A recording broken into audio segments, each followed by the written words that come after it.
Hello everyone, this side Diksha Ahuja. Welcome back to my channel Economic Zone by Diksha Ahuja.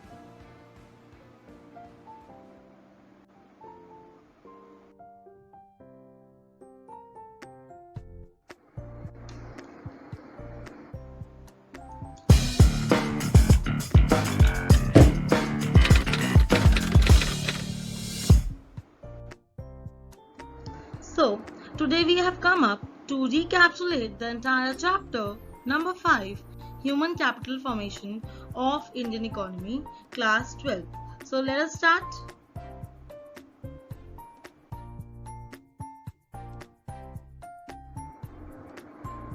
Chapter includes the following content and we will recapitulate each and every topic again. The learning objective of the chapter is human capital, physical capital and their difference. Then human capital formation and the sources of human capital formation.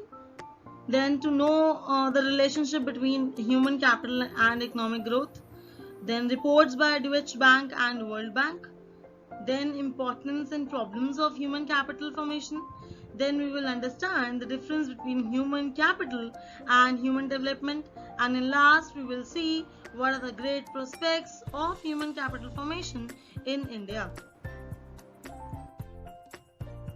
So let us start up with the meaning of human capital, physical capital and human capital formation. So what do you mean by human capital? It means the stock of skill and expertise. If a person is having education and health and is skilled and having some expertise, that person is known to be human capital for the country. And when we invest in education and health to build up the stock of human capital, then we are forming the human capital, also known as human capital formation. Now, what is physical capital? It means the means of production which are used for the production of other commodities. So definitely there's an entire difference between human capital and physical capital, which we did in first part of the video, which says that physical capital is tangible, human capital is non-tangible. Physical capital can be sold in the market and can be separated from the owner. Human capital cannot be separated from the owner. So these are the difference we did in the first part of the chapter. So now let us understand the sources of human capital formation.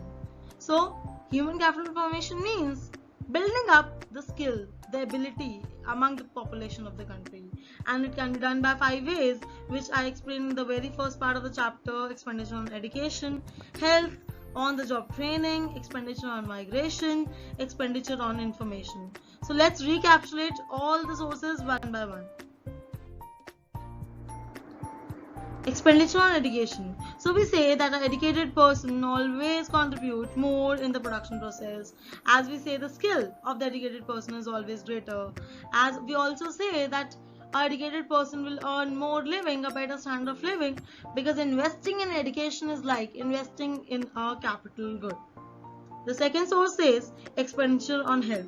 Definitely, a healthy person will give much better report as compared to a non-healthy person. A healthy person will be able to earn higher standard of living, good income, handsome salaries, as he will be regular on his work and will not take absenteeism from the work. So definitely this is expenditure on health will provide and will improve the human capital of the country. How we can give the medicines to them, how we can prevent them, preventive medicines, curative medicines, health awareness and supply of drinking water. The third source of human capital formation is on the job training. The people who join the jobs are given training. So in two forms they can be given the training, like they can be trained in the firm itself or they can be sent off the campus. By giving this kind of training, the employees get updated about the skills and the expertise they need for the company, and therefore it sharpens the skill of the workers, improves their productivity and increase the production for the company. So definitely it is a source of human capital formation.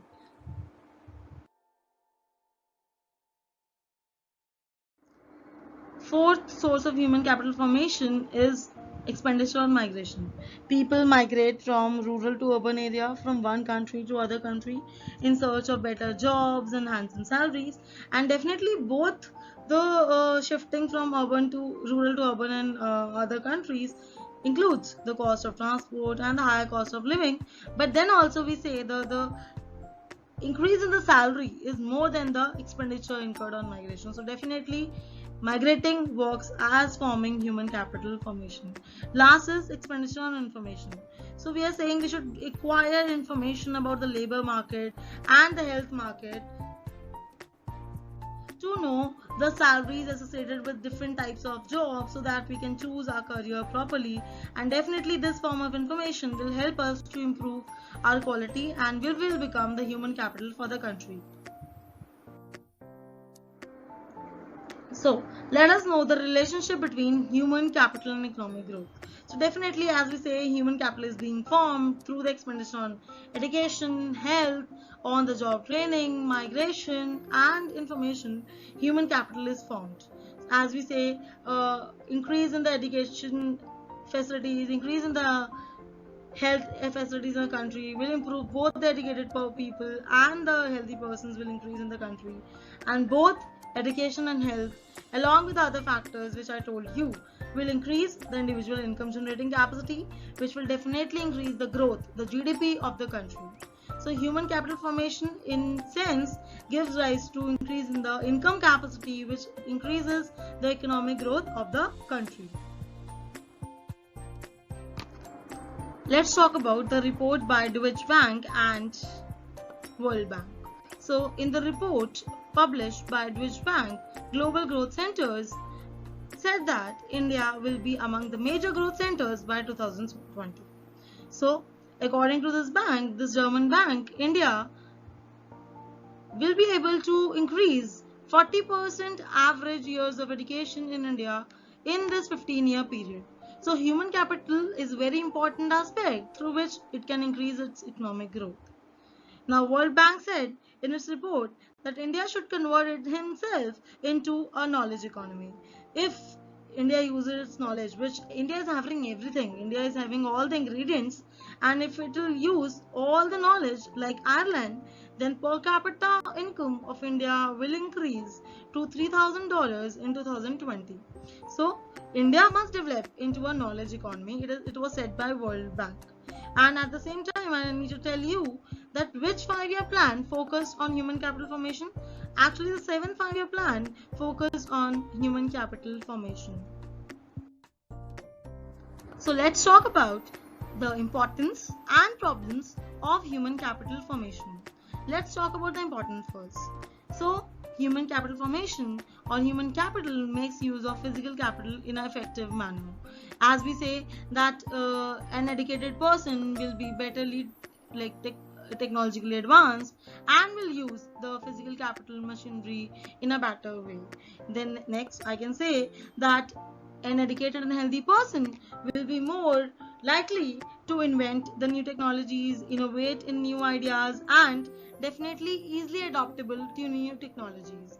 And lastly, human capital also increase the quality of life. As I explained in the previous videos, that an educated person will earn more than an uneducated person, which will definitely increase the standard of living.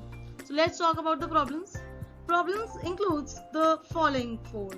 Insufficient resources. In India, human capital formation is suffering from four problems, and there are many more, but I have come up with four ones. So, insufficient resources. In India, the resources are less than what they are needed. That means the supply of resources is less. Then next, people migrate from one country to another, like technically qualified people move from one country to another in search of better jobs and handsome salaries. So brain drain is a problem. Then high growth of population, that says that population is increasing in India, which is giving per capita less availabilities of education and health. And lastly, lack of proper manpower planning. That means in India, the demand of human capital formation is less than the, you can say, That is, there is an imbalance between the demand and supply of highly skilled personnel. So these are the importance and problems of human capital formation. So let's talk about the difference between human capital and human development. So as we understood in the previous video that human capital is a narrower term and human development is a broader term. So as human capital considers education and health as a means to increase labor productivity. That means if we want to increase economic growth in the country, we need increase in the human capital. But human development says human beings are an end in themselves and they should be educated and healthy as it is their right to be literate. Right? So human capital is just in economic terms when we are saying we are using humans for increase in economic growth, and human development is considering human beings as for the welfare of the economy, for the well-being, increase in the well-being of the economy. As if a person is educated and healthy, he will take better decisions in life rather they do work for the economic growth or not. So, lastly, we need to understand the importance of government intervention in education and healthcare. So, as we know that government needs to take intervention in the education and healthcare sectors because providers of education are acquiring monopoly and they're exploiting the people. Common people are not having knowledge about the quality of services, and expenditure is necessary by government because the education and health are having long-term effect.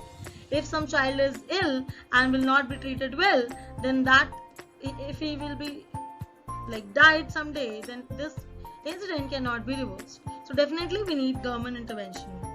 And let's talk about the regulatory authority of health and education in India. Regulatory authority for education are NCERT, University Grant Commission, All India Council for Technical Education, and for health it is ICMR, Indian Council of Medical Research. So this is here the entire chapter recapitulated.